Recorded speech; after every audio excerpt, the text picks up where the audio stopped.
Hola, ¿cómo te va? Te mando un saludo en cualquier parte del mundo que te encuentres. Gracias por escuchar este canal.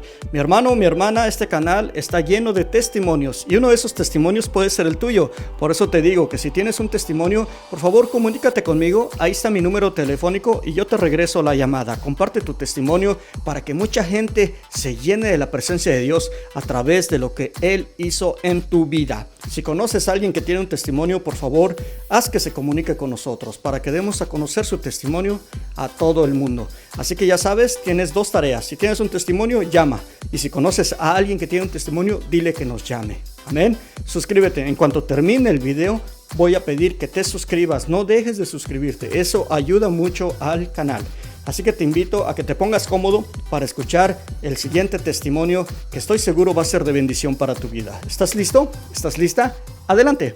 Bueno, mis queridos hermanos, pues gracias por estar aquí una vez más en el canal y pues en esta ocasión estamos contentos. Tenemos un testimonio que nos llega desde Salt Lake City, aquí en Estados Unidos, y tengo en la línea por vía WhatsApp a mi hermanita Rubí. ¿Cómo está mi hermanita Rubí? Bien, gracias a Dios.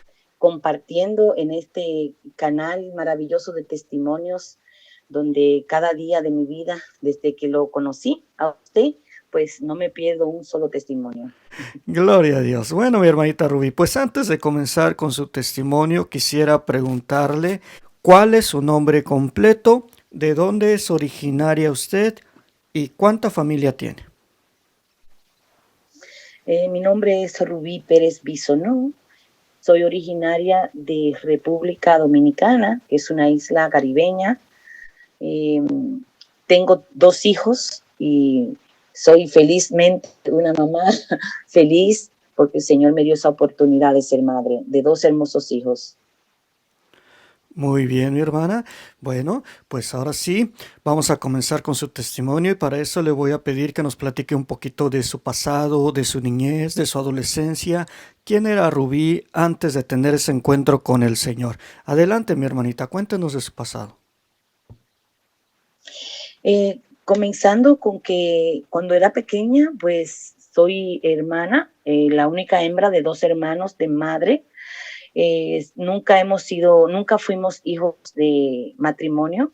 Mi mamá nunca se casó con ninguno de los padres de mis hermanos. O sea, yo soy la del medio, mi hermano mayor y mi hermano menor. Y cada uno de nosotros, pues, tiene un papá diferente. Mi mamá fue una mujer de muy buena familia, de mi pueblo, un pueblo del Cibao. En mi país el Cibao vendría siendo el centro del país, colindando, vamos a suponer, Haití es más para el centro que para la capital. Entonces, ella era de muy buena familia, criada católica, era hija eran 10 hermanos en total, solamente 2 hembras y los demás varones. Y mi madre con mi tía fueron criadas en los mejores colegios católicos de la época, pero mi mamá siempre fue una muchacha rebelde. Nunca fue sumisa, siempre fue rebelde, siempre era la oveja negra de la familia, mejor decirlo. Tengo que contar esto primero para que puedan ir mirando más adelante mi testimonio.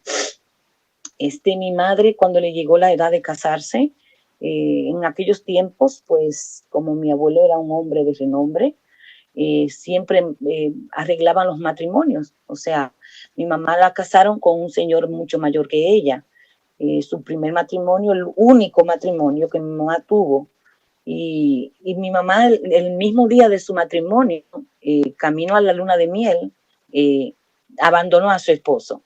Ella era muy temperamental y el hecho de que él, cuando llegaron a ese hotel, la dejó en la habitación, le dijo, espérame aquí, como que ella vio, eso fue lo que ella me contó a mí, como que ella vio que él la tenía como que ella era una muñeca y que ella tenía que quedarse ahí, obedecer, y que él era el que iba a bajar al restaurante, al casino y todo eso.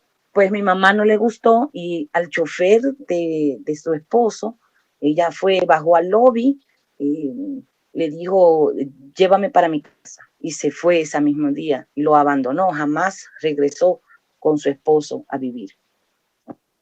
Así era mi mamá. Eso para que usted tenga una idea de cómo era ella, solamente porque él no le dio participación su primera noche de boda en acompañarlo. El esposo de mi mamá era un doctor de renombre y pues pasó eso. Ya la vida de mi mamá a partir de ahí, pues el papá de mi hermano mayor no se llegó a casar con ella porque ella no quería casarse. Tuvo mi primer hermano y esa relación no duró mucho por eso mismo, porque mi mamá era muy temperamental, muy fuerte, de carácter fuerte. Dejó al papá de mi hermano y mi hermano sí conoció a su papá. Luego, cuando mi mamá ya regresó a vivir a casa de sus papás, de mis abuelos, pues había que seguir reglas, porque ella se casó jovencita y a mí, por ejemplo, ella salió embarazada de mí a los 24 años. Y cuando mi mamá salió embarazada de mí, pues nadie sabía que ella tenía novio y que su novio era mi papá. Al ella salir embarazada y mi abuelo, pues ver que ella estaba embarazada en la casa, que no respetó la casa, no siguió las reglas, le exigió a ella que tenía que decirle quién era el papá del embarazo que ella tenía para que esa persona se casara con ella y se hiciera responsable del embarazo. Y mi mamá le dijo, bueno, pues si usted ni nadie va a saber quién es el papá de este embarazo, porque a mí nadie me obliga a hacer lo que yo no quiero. Y pasaron el tiempo, nadie supo, mi papá, pues ya en ese entonces mi papá ya vivía aquí en este país y él viajaba constantemente con su familia. Entonces, yo nací en el 70. Entonces, al mi papá venir para acá, él no se enteró que mi mamá estaba embarazada. Ya eso fue después. Desde yo nací una niña, aquí le dicen, bueno, en mi país se le dice hijos naturales, o sea, sin matrimonio, naturales y sin el apellido de su papá. O sea, yo me crié y crecí con el apellido de mi mamá. Yo era Rubí Bisonó, no Rubí Pérez, Rubí Bisonó. Para todo el mundo, yo era Rubí Bisonó. En ese tiempo yo no entendía lo que era eso. Yo no entendía por qué yo llevaba el apellido de mi mamá y no el de mi papá. Ya eso vino después. Luego, mi papá se entera, muere mi abuelo. Cuando mi abuelo murió, yo tenía 7 años de edad y mi mamá estaba viviendo también en Nueva York. Y yo vivía con mi abuelita y mis dos hermanos también vivíamos con mi abuela y mi abuelo. Pero al mi abuelo morir, pues ya nos quedamos solo con mamá, con mi abuela. Ella fue la que nos crió y esa fue mi mamá hasta que murió. Al pasar el tiempo, pues la familia de mi papá, las hermanas se acercaron a donde mi abuela y le dijeron, mi abuela se llamaba Estela, le dijeron, doña Estela, ¿por qué usted no le pide a Rocío para que diga que esa niña, que el papá de esa niña es mi hermano, porque ella es igual a nosotros, tiene todas las características y nosotros sabemos que ella es hija de Francisco? Entonces ya para ese tiempo ya yo tenía 9 años cuando mi mamá quiso hablar. O sea, mi mamá no quería, ella siempre era, como le decimos en mi país, roca izquierda. Nunca quería hacer lo que las otras personas le pedían. Era muy imperiosa, muy fuerte. Eh, con nosotros sí fue muy amorosa, pero mi mamá partió a Estados Unidos con visa de paseo, se quedó desde que teníamos 5 años, desde que yo tenía 5 años, ella regresó a Dominicana cuando ya yo tenía 9 años, ya casi por la época que mi papá me conoció. Ya le dio permiso, sí, esa es tu hija, papá fue y me conoció. Y antes de pasar eso, pues el papá de mi hermano mayor, yo pensaba que ese era mi papá. Yo le decía papi, porque él siempre iba a buscar y mirar a su hijo. Y la cuestión es que nadie me decía nada porque yo era una niña. Entonces, ya cuando conocí a mi papá, eso fue un shock para mí porque yo lo vi tan grande. Mi papá es bien alto, un hombre de 6 pies de estatura y bien altote. Entonces, yo pequeña lo vi tan grande como, pero de una vez lo amé. Yo siempre fui una persona de un corazón amable o amoroso. Amaba fácilmente y perdonaba también fácilmente. Al conocer a mi papá, pues ya lo adopté, ese es mi papá. Pero mi papá vivía en Estados Unidos, ciudadano americano, no se podía ir a vivir para mi país.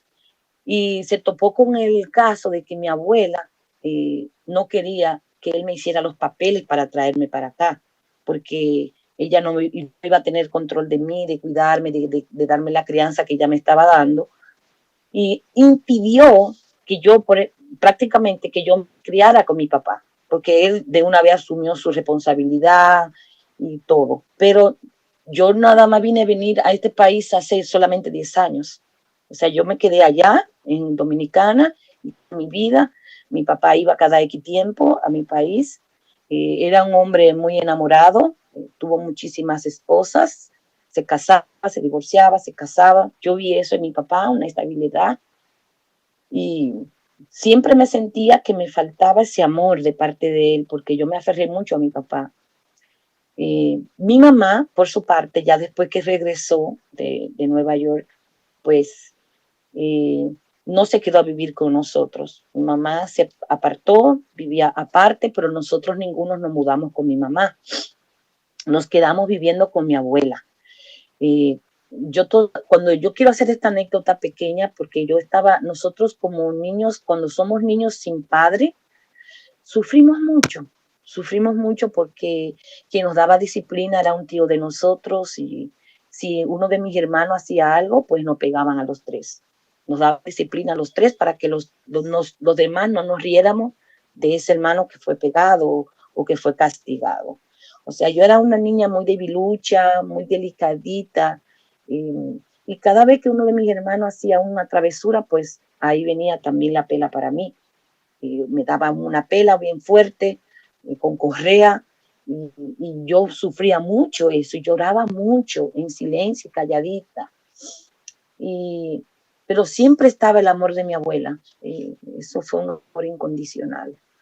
Y yo recuerdo que un tío mío ya murió, y yo espero que mis palabras no le pesen sobre su alma, pero estaba yo, mi abuela era de esas mujeres también que teníamos servicio en la casa. Yo no me crié con mi mamá, ella fue que nos crió, pero teníamos una nana que era la que velaba por cada uno de nosotros, nos cuidaba, nos acompañaba.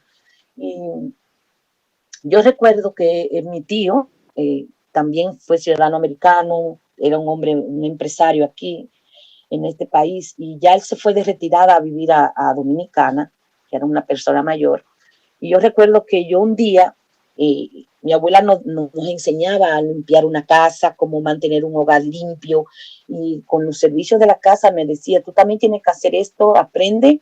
Y en ese momento yo estaba en lo que se le dice aquí living room, pero mi casa tenía una galería, que lo que sería porch, todo alrededor de la casa.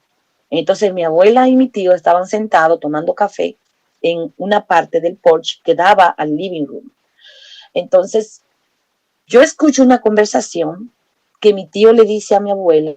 Esta fue mi primera experiencia mística que yo puedo decir que tuve en mi niñez. Yo tenía como 7 años, 8 años por ahí. Ya mi abuelo había muerto. Y mi tío le dice, mamá, ¿por qué tú no entregas a esos muchachos, a mí, a mis hermanos? ¿Por qué tú no le entregas a esos muchachos a sus papás y te deshaces de ellos? Y así tú vienes y te mudas conmigo a la capital y te liberas de esta responsabilidad. Esa responsabilidad es de Rocío. Mi mamá se llamaba Rocío. Y mi abuela, yo cuando escuché eso, a mí me entró un pánico tan grande que comencé a llorar, pero yo comencé a llorar en silencio, calladita, para que no me escucharan, que yo había escuchado esa conversación. Y cuando yo comencé a llorar, sufriendo de que me iban a separar de mi abuela, yo escuché que mi abuela le dijo, Adriano, Rubí, Douglas y Frederick son hijos de mi hija Rocío, y son hijos míos 2 veces. Yo soy madre de ellos 2 veces, porque ellos 3 son hijos de mi hija. Es igual que si tú tuvieras un hijo, fueran mis hijos también. Y yo a ellos no se lo voy a entregar a sus padres, porque yo soy la responsable de ellos. Y yo sentí un alivio tan grande en mi corazón que yo comencé a llorar, pero fue como de alivio y también de tristeza. Y yo recuerdo que yo, cuando estaba llorando, yo me metí debajo de la mesa del comedor a llorar para que no me vieran, no me escucharan. Y cuando yo tenía los ojos cerrados, yo vi que el cielo se abrió y habían dos hombres sentados entre las nubes y uno de ellos era mi abuelo. Y mi abuelo me tocó la cabeza y me dijo, mi hija, no sufras, no llores, porque mi Señor está contigo en todo momento y yo también estoy aquí. Yo recuerdo que me dijo eso y yo lo vi con mis ojos, pero yo nunca se lo comenté a nadie. Y pues me tranquilicé, pero siempre guardaba como ese rencor en mi corazón por ese tío mío, por ser como era, tan imperioso, tan fuerte, de no tener compasión ni amor por sus sobrinos, que éramos mis hermanos y yo. Pasó el tiempo y pues fuimos creciendo, mi abuelo hizo cargo de todos nosotros, mi papá siempre venía de visita una vez al año o cada 2 años. Cuando éramos pequeños, mi abuela nos educó en la iglesia católica, o sea, nosotros fuimos bautizados pequeños, primera comunión, confirmación, hicimos todo lo que meramente se hace un católico, una familia católica, pero en mi familia tenía la característica de algo aparte. En mi país es un país que está constituido de diferentes razas. Vinieron los españoles, la raza india, que no quedó nadie de mi raza india, y franceses y africanos. O sea, en mi país hay una cultura muy rica, pero ¿qué sucede? Los africanos trajeron lo que es el vudú, lo que es la brujería, ¿verdad? Y en mi familia, yo descubrí más luego, después, que de parte del área genealógica de mi abuela, por esa parte, parece que un familiar hizo algo, un ofrecimiento al maligno o algo así, y en mi familia, cada X tiempo, nace una persona o nacía una persona que era bruja. En la época de mi mamá, pues mi mamá fue bruja, mi abuela leía las tazas, mi tío también tenía portento de eso y una tía mía también, todos hijos de mi abuela, ¿verdad? Entonces, yo me crié al mismo, paralelamente, siendo católica, pero también mirando esto en mi casa como algo normal. O sea, yo no lo veía malo, yo no veía que eso era pecado, nadie me decía que eso era inadecuado. Simplemente nosotros crecimos mirando este tipo de cosas, viéndolo de una manera normal. Mi mamá, por ejemplo, mucha gente cree que no existen los brujos, sí, los brujos sí existen. Mi mamá era bruja del calibre de las brujas que reciben seres y esa persona hablaban a través de ella, o esos seres hablaban a través de mi mamá. Mi mamá podía leer las cartas, mi mamá podía leer la taza, el café. Entonces, esa era mi mamá. Entonces, mi abuela solo leía las tazas y mi tío también tenía conocimiento, pero no se montaba ni nada de eso. Nosotros le decimos montarse. Montarse es cuando una persona recibe un espíritu, ya sea llamado o ese espíritu viene.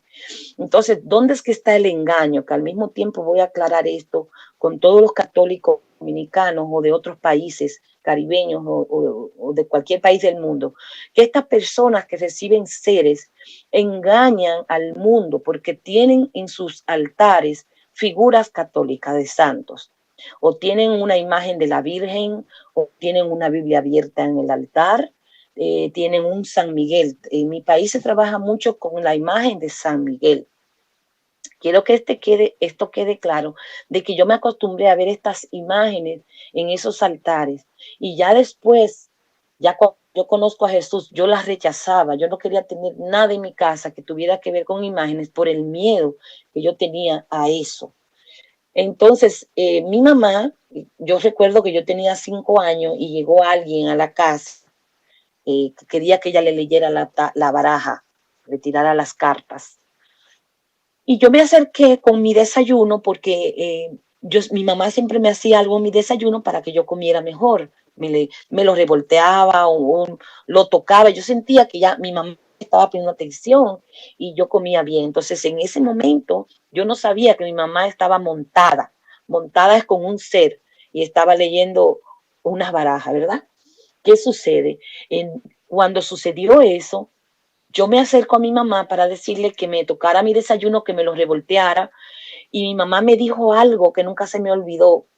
ella le dijo, le gritó a mi abuela que estaba cerca, llévate la hija del caballo, dijo eso, llévate la hija del caballo. Y yo me acuerdo que yo me impresioné, imagínate, solo tenía 5 años de edad. Entonces, al tener 5 años de edad, yo lloré mucho porque me espantó como ella se le vio su rostro. Era otro rostro, otra voz que me hablaba, no era mi mamá, era una voz muy fina, eh, gritona, y yo tuve miedo y me alejé de mi mamá. Ya después de eso que pasó, mi mamá se vino a Estados Unidos, ya yo no tuve más contacto con mi mamá hasta después de 4 años. Entonces, cuando pasó eso, eso me marcó, eso me quedó mucho en la mente. Y yo era una niña que tenía siempre, yo digo que la Virgen María, nuestra Madre Santísima, siempre estuvo a mi lado, de una manera o de otra, porque pequeña yo me daba mucho olor a las flores, cuando la Virgen se acerca, que le permite que sus hijos amados pues puedan tener el don de oler las rosas de ella. Y yo siempre le preguntaba a mi abuela, mamá, ¿y ese olor tan rico? Y ella me preguntaba, ¿qué huele, mami? Yo no huelo a nada. A flores, a unas flores riquísimas. Yo tuve eso varias veces en mi niñez, esa oportunidad de percibir ese olor a rosas, pero nunca entendí ni nadie me dijo que era la Virgen. Al pasar de los años, pues ya, y cuando mi mamá vino ya de Estados Unidos y se quedó aquí, nunca que se quedó a vivir con nosotros, vivió aparte, se casó con una persona, vivió aparte y nosotros íbamos solamente de visita a su casa. En la casa de mi mamá, o sea, supuestamente mi mamá recibía indios, nombre de indios como Anacaona, Guacanagadix, que fueron indios en la historia dominicana de cuando fuimos invadidos por Colón, que nos descubrió, ¿verdad? Eran caciques y esos nombres son utilizados en este tipo de cosas, que supuestamente viene esa india, supuestamente viene un indio, y es que se le monta a la persona. Bueno, pues yo crecí con eso, oyendo eso. O sea, para mí era algo normal. Y al pasar del tiempo, pues sí, al mismo tiempo, paralelamente, yo era católica, yo pertenecía a los grupos pastorales, llegué a estar en el coro de la iglesia, eh, participaba en retiros juveniles, llegué a estar en un retiro con el padre Emiliano Tardif. Y yo vi cosas hermosísimas, maravillosas que pasaron ahí. Y yo vi un milagro en mis propios ojos que pasó de una señora que su pierna seca se le hizo carne y hueso y pudo caminar. Y eso fue un milagro que me tocó mucho también. Pero yo como quiera seguía en el otro mundo. Sí, el Señor me fue llevando por el camino correcto, pero siempre yo me desviaba, me iba por otro lado. Porque al uno crecer en este mundo de la brujería, pues uno adquiere adicción a eso.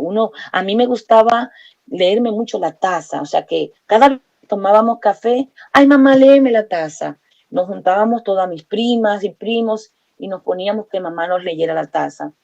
Mamá lo hacía de juego aparentemente, pero sí decía cosas que eran de verdad. Eh, Nunca le hice daño a nadie, nunca intenté tampoco hacerle daño a nadie, que mi mamá le preparara un trabajo a alguien, no, eso jamás pasó por mi mente. Simplemente dañaba a mí misma creyendo esto. Con el tiempo, pasó el tiempo, ya soy una joven, ya estoy en la universidad, estudié 2 carreras, mercadeo y secretaria ejecutiva, y mis hermanos también por igual siguieron sus vidas. Eh, Mi mamá murió cuando yo estaba bien joven, en el 93, murió mi mamá, pero ya mi mamá estaba buscando de Dios. En ese entonces mi tío también ya había dejado todo eso y ya él se había cambiado de religión. Mi tío era católico, pero se había hecho, o todavía es, de una iglesia que se llama Unity, eh, es de aquí de Estados Unidos y es una iglesia liberal, abierta, creen en Dios y todo, pero es muy diferente que lo que nosotros creemos. Eh, Ya mi tío mandaba unos libritos de lectura diaria, muy bonitos, y había una oración que se llamaba en las manos, amorosamente en las manos del Padre. Y yo recuerdo que el día antes de mi mamá morir, ella fue a mi casa y me dijo, yo quiero que tú me busques la oración que dice amorosamente en las manos del Padre porque quiero leerla. Y yo me quedé así impresionada. Yo le dije, ok, mami. Y al otro día mi mamá murió, pues, de un ataque al corazón. Y pasaron muchas cosas extrañas. Mi mamá tenía una pulsa, una, no sé cómo le dicen en México, pues es una pulsera que se coloca en la muñeca y era una pulsera de platino. Tenía dos cabecitas y tenía un anillo en platino también con esmeraldas. Ella una vez me dijo, mis prendas nunca pueden ser tus prendas porque mis prendas están preparadas. Preparadas es que tienen hechizos y es solamente ella la podía usar. Y yo recuerdo que el día que mi mamá murió, pues la joven que vivía con mi mamá, que era la que la cuidaba y la servía, pues me buscó las prendas de mi mamá y me dijo, toma, porque hay mucha gente en la casa y yo no quiero que se vaya a perder, toma las prendas. Y yo me coloco esa pulsa que mi mamá nunca se quitaba.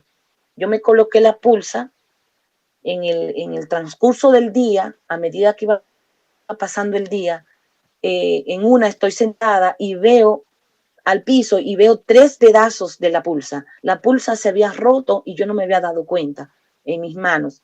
Se me había roto y se había caído al piso. Y esos tres pedazos yo lo veo y digo, pero esa es la pulsa de mi mamá.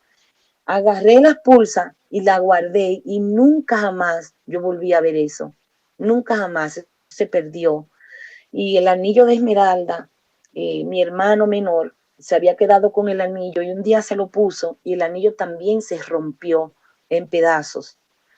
Porque mi mamá siempre decía, ustedes nunca van a heredar esto, ustedes no van a tener esto que yo tengo. Yo no quiero que esto ustedes lo tengan. Ella siempre vivía diciendo ese tipo de cosas. Y, y yo lo aprecio mucho porque parece que ella en su pecado, ella sabía que era un pecado y ella no quería eso para sus hijos. O sea, ella decía, yo no quiero esto para mis hijos.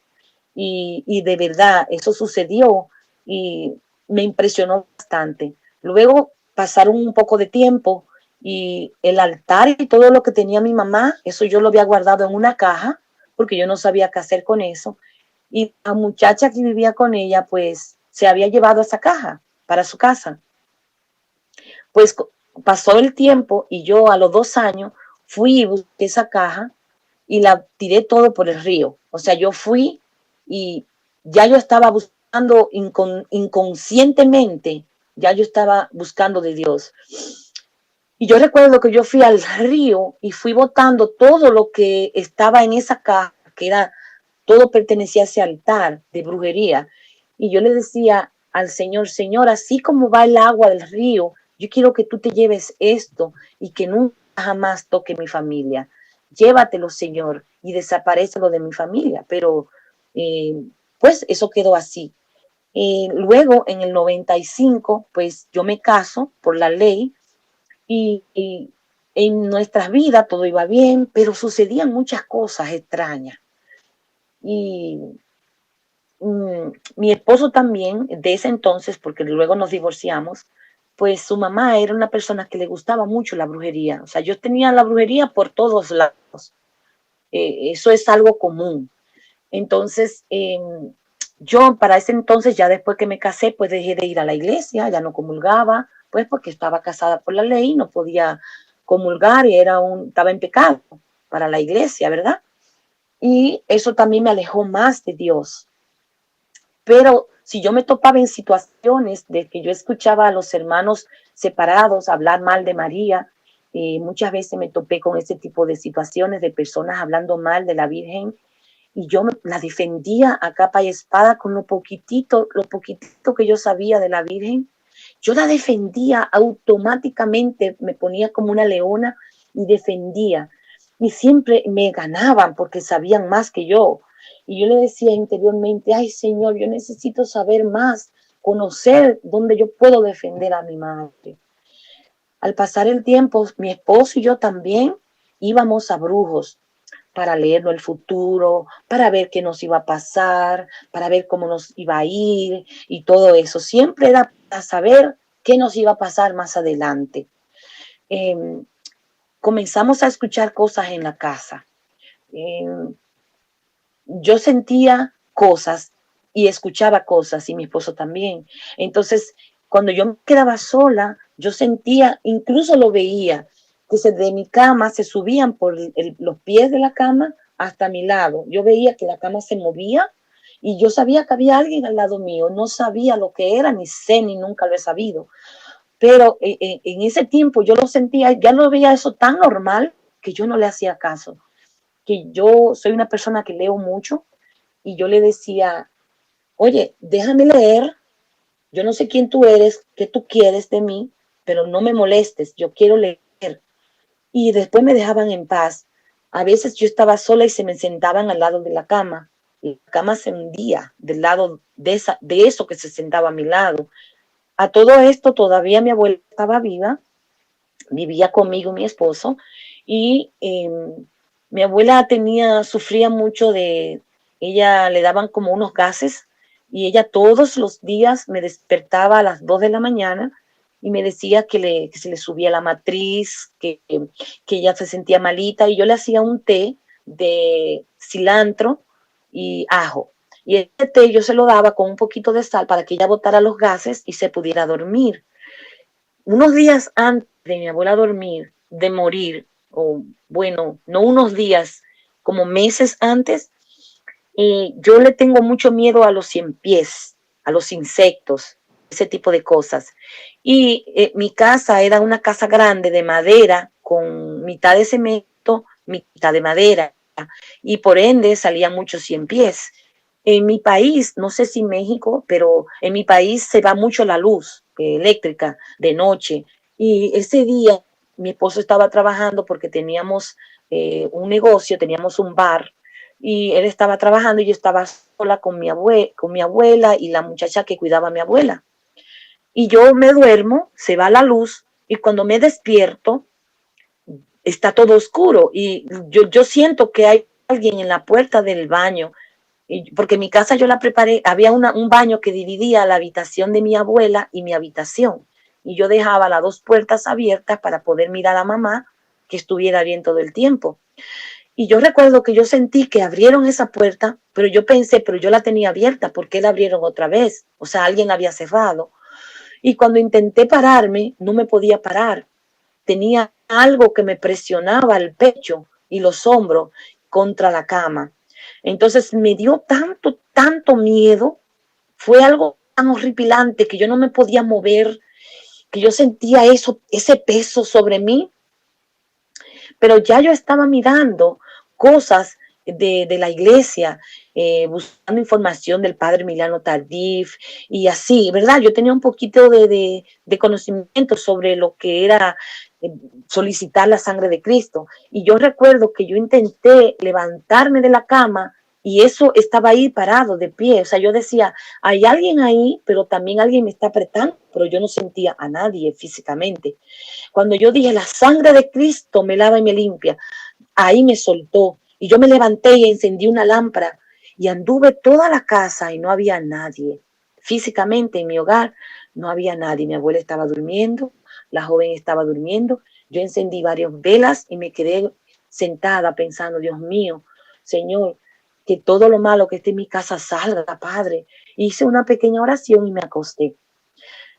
Bueno, pasó el tiempo, mi abuela falleció, yo pensé que se me iba también a acabar en la vida, mi mamá también yo la había perdido, en el 93 murió mi mamá, en el 98 murió mi abuela. Eh, Todavía yo no, cuando yo me casé fue en el 96, yo me casé en el 96 y yo duré un año evitando los hijos, ¿verdad? Con pastillas anticonceptivas. Un año porque nosotros queríamos planificarnos y hacer las cosas bien para luego entonces tener los hijos. Cuando ya yo dejé de tomar las pastillas anticonceptivas, pues al siguiente, no, ni siquiera pasó un año, fue menos de un año. Comencé a buscar para salir embarazada, pero no quedaba embarazada. Con el tiempo, pues cuando yo trabajaba en una compañía muy grande en Santiago de los Caballeros, que es la segunda capital del país, yo trabajaba ahí en el departamento de cristalería, yo era la encargada de bodas y listas de boda y todo eso, y me mantenía caminando todo el tiempo, era una tienda inmensa. Y yo recuerdo que ese día a mí me dio un dolor tan grande que me llegaba hasta las rodillas, cadera derecha y rodilla, y yo me desmayé, y del trabajo pues me mandaron con ambulancia al hospital, y bueno, me tenían en el hospital. Aquí comienza ya parte de mi testimonio principal, que fue mi encuentro personal con Jesús, pero también lo que yo he padecido en esta vida antes de yo conocer a Jesús y después. En este tiempo todavía yo no estaba buscando de Dios abiertamente, o sea, poquito. Yo todavía en ese tiempo creía en la brujería, todavía en ese tiempo yo incluso hasta creía en los ovnis. Señores, ahora me pongo a pensar y digo, Dios mío, cuando uno está fuera de Dios, cuántas tonterías uno cree. Yo era fanática del horóscopo, yo no podía dejar un solo día sin leer mi horóscopo porque eso dependía de lo como yo iba a pasar el día. Yo creía a capa y espada lo que me decía el horóscopo. Entonces, porque ya después de mi abuela, antes de mi abuela morir, ya mi abuela no me quería leer la taza. Ya dejó de hacer eso, me decía, no, mi hija, yo no quiero hacer eso, yo no quiero. Íbamos a la misa, yo la llevaba a la misa, ella se confesaba, comulgaba, o sea que yo espero que mi abuela se haya arrepentido y se haya reconciliado con el Señor mucho antes de su muerte. Al pasar esto, pues eso todo lo llevaba anotado en mi mente y en mi corazón. También llevábamos en mi matrimonio, yo llevaba una carga porque la familia de mi esposo no me quería, me odiaba a muerte. Y pues yo también tenía que llevar eso, esa angustia, esa pelea constante con mi suegra, era una cosa desesperante, pero yo nunca la odié, nunca hubo rencor de mí hacia ellos. Yo sí tenía que discutir, discutía, peleaba, pero con el debido respeto. Y siempre así, ¿verdad? Bueno, pasó el tiempo y caigo enferma y se creía que eran los riñones porque era un dolor desesperante. Yo estuve interna en un hospital, una clínica de Santiago, y yo recuerdo que no fue la clínica donde yo tenía mi ginecólogo, de que yo tenía mi ginecólogo en otra clínica. Pues esa clínica cuando me tienen, que me llevan al otro día, me llevan a hacerme un sonogram en el riñón para ver si tenía piedras o algo así. Pues estoy ahí en la sala de hacerme el sonogram, ya la doctora me tenía de lado y me dice, en ese mismo instante la llaman por teléfono y me dice, oh, ponte cómoda, ponte boca arriba, porque tengo que tomar esta llamada, es de mi casa, yo estoy parida, pero vine a trabajar a la clínica porque me requerían, por si acaso está pasando algo con mi bebé. Yo me quedo boca arriba y ella coloca en mi vientre pues el aparato, el sonogram, ¿verdad? Para poder leer. Y ella se pone a hablar por teléfono, pero al mismo tiempo se queda mirando la pantalla de la computadora y mira algo. Y bueno, no era nada, colgó y me dice, oh, no te muevas, quédate así, déjame ver algo.